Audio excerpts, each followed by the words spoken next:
of Jung, but he didn't. He always knew it, but he should have caught it sooner. But it played out this way. Then Saturn opposed his ascendant and conjunct his sun in 1911. So by 1911, he sees his purpose in life. He sees his career. He's making judgments of what his goals are and what he's going to do at the background of 2 years of insecurity, of instability, of non-support, of being let down by Jung. He's deciding, I have to hold it this way. I have to maintain the work and maintain the work. I'm not surrendering my work to psychic and mystical phenomena and abstractions. I'm going to stay focused on my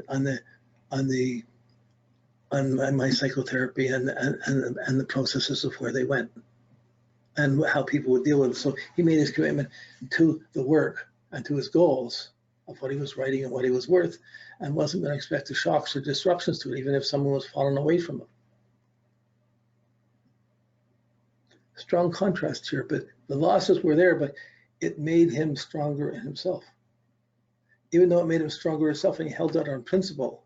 This is a big difference. Like Jung, when he was with his wife, he started an affair shortly after, and he was living double lives or affair life all his life. So he had two standards, and his wife put up with it and still paid for him. So she accepted his bad behavior.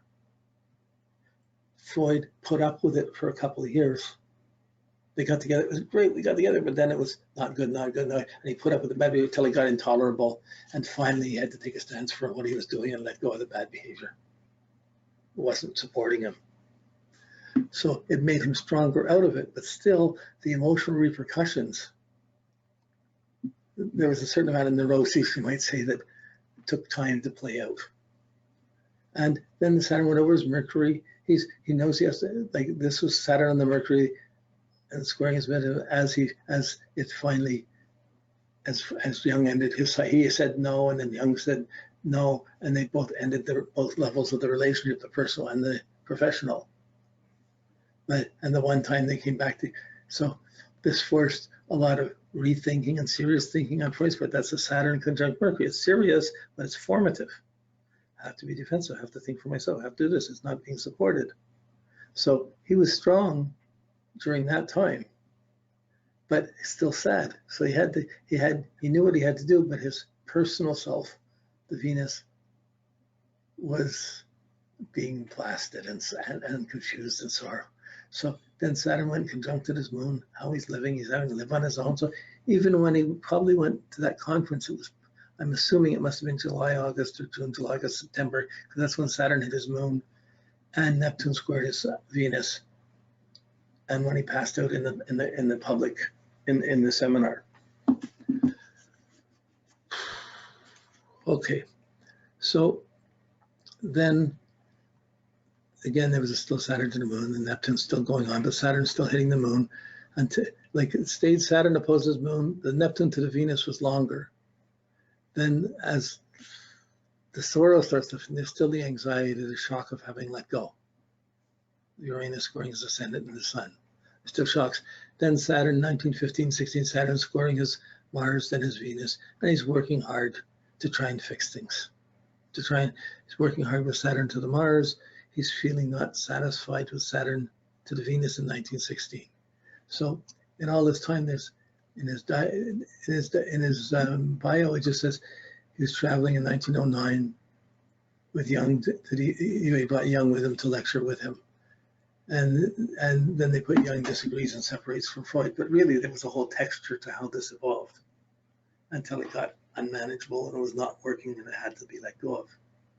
But it was a big sorrow. The one good thing I could say about this, if it hadn't happened with Jung, if it was tied up to his fascination and obsession with Jung, which was not a good influence on him.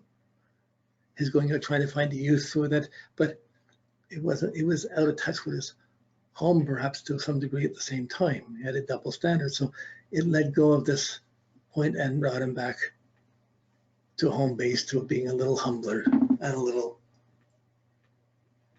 more. So probably this big disruption with Freud, with Jung, if it hadn't been with Jung, there were going to be confusions with his own relationship.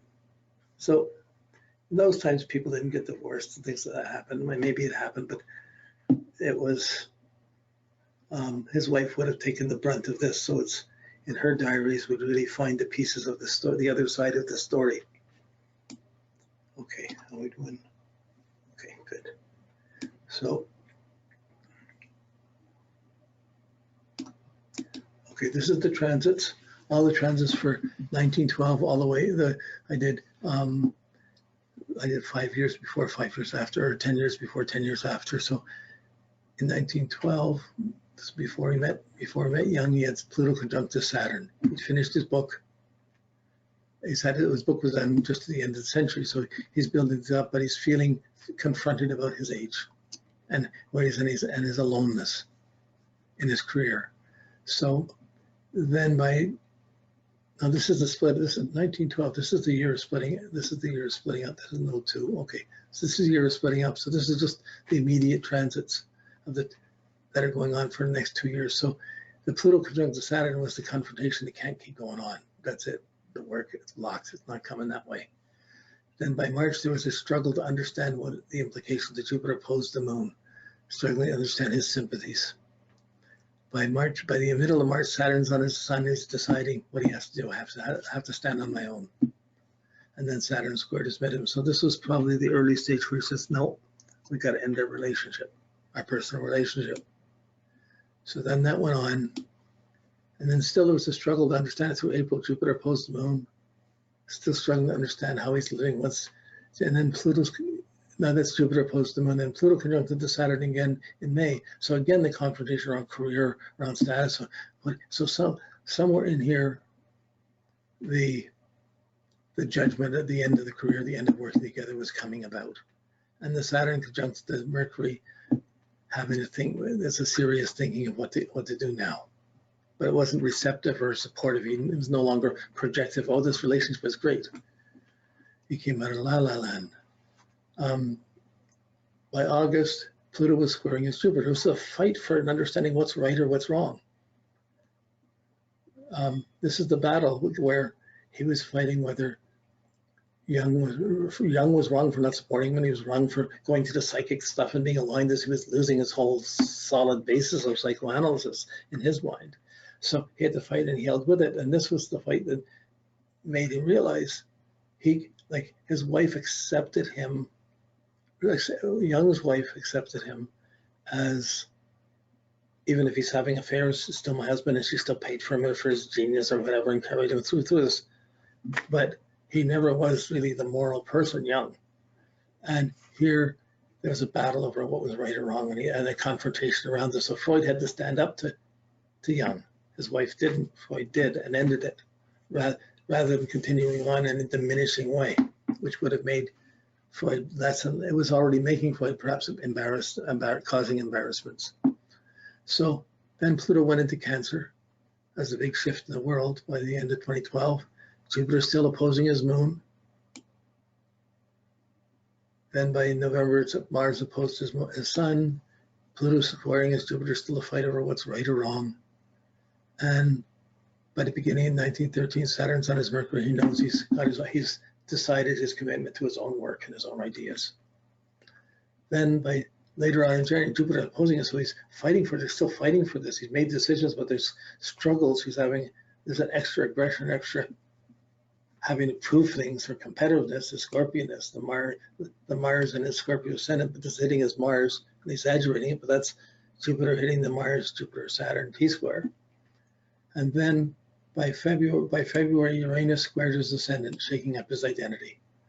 Then Saturn hit his Mercury, so he held on to finding his mind, but his personal world was being shaken up, insecure. He's on his own. Then Saturn went into Gemini. I just went along, and somewhere along here, still this battle by June, the battle fighting for what's right or wrong, Pluto squaring the Jupiter was going on. Mars conjuncted his Sun in July, and he probably decided, oh, maybe I'll go to this workshop, or he was at a conference doing something, and Jung happened to be at the same conference, so he thought he'd go and see what he was doing. That's perhaps a bit of an arrogance or forcefulness of Mars. But then right after that, Neptune squared to Venus, so he's still deleted and confused. So when he went in there and realized how different they had gone, he realized they were in a different place, and he had this great sorrow come in again. That's that's kind of when he passed out. That's when he, probably around the time he passed out. Uranus squared his ascendant. There was no going back. Can't go back to being the weak, insecure person. So as we get to the end of 1913, there was Uranus squaring his ascendant again. So we saw this in the 8-year graph. This just pulled in, this was the calculations around that to make that graph. It just pulls in the Jupiter and the Mars aspects and the other aspects that we weren't seeing in the 8-year graph, so it allowed you to go deeper. So just at the last little bit of 1913, that's still Neptune hitting the moon, Venus, Uranus squaring the ascendant. That's probably when maybe this is when the conference might happen in August, midsummer, but that was really a disorientation. And then the last shock was December, and by then he's letting go. His identity is shaken up, it's broken, it's done. You can't put Humpty Dumpty back together again. So, okay, that's the transits. Now we got the progressions to try and look at and deal with and see the inner current, what was going on inside the outer mechanics. So we see a lot of the outer mechanics.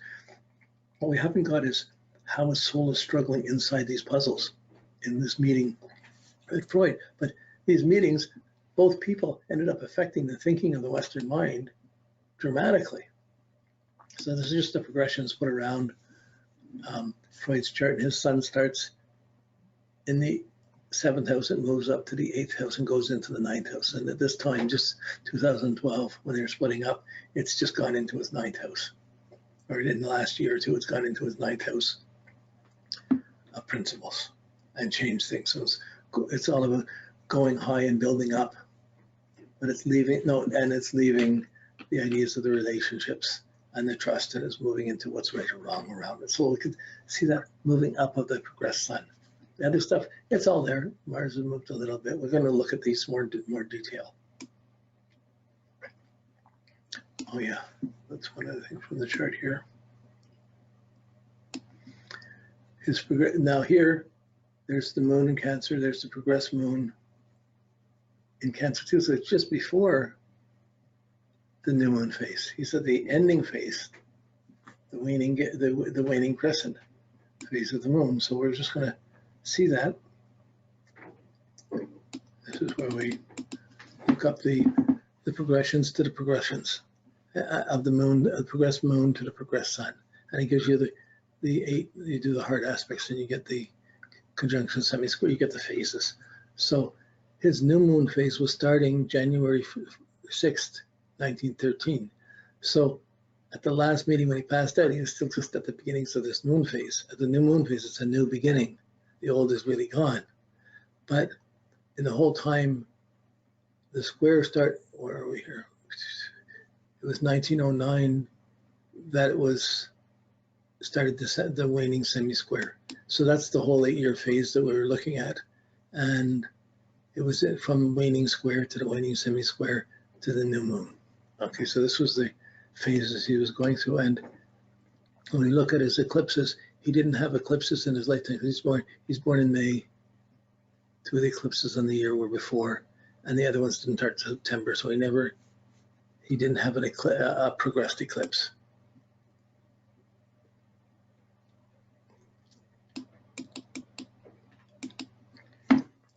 Okay, now